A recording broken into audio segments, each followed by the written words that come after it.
It's really special, and it's given us a chance to find out about William Clowes. A lot of us, for all we come to Clowes Church, we didn't really know who William Clowes was.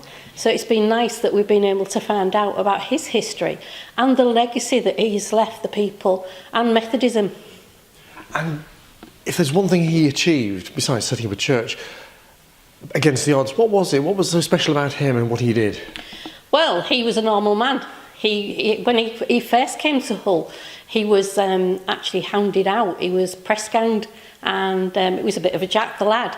But then he got his conversion, and after his conversion, he came back to Hull, and he stayed in Hull, and he did his preaching in Hull. And for all he travelled far and wide, Hull was his base. So it's very near to our hearts that he was so good, dear to Hull. And the significance of William Clowes was that he tried to take the message of Jesus to as many people as he could, wherever he could, wherever people were gathering. And so he was not rooted in one place. Hull was his centre, but he mobilised so many people.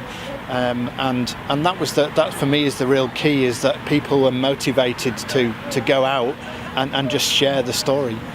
What motivated you to do the research into his story?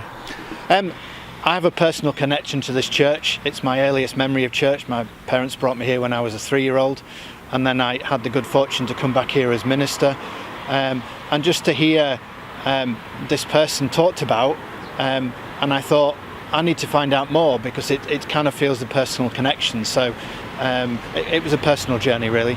And a fascinating one. I didn't even know exist, and I've such admiration for him. I really do. I have admiration. I admire the people who are working like heck in this area and the effort they put in, because you're going to make a lasting impression on people. I'll always remember this one. I remember the name Clowes. You know, where if I hadn't have been Lord Mayor, I didn't even know you existed, because I live at the other side of Hull. I go to different places to you. I know it existed here because I was a bus driver at one time, so I know I've passed it.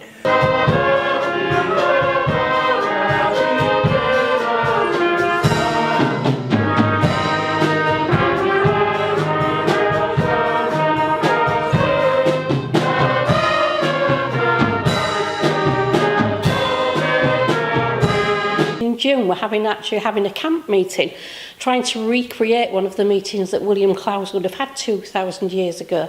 And we're getting people to dress up, and we're also taking the church out to the local community, and we've got our service on the green in First Avenue, and hopefully the community will come and join us and throng, just like William Clowes did when he used to preach 2,000 years ago.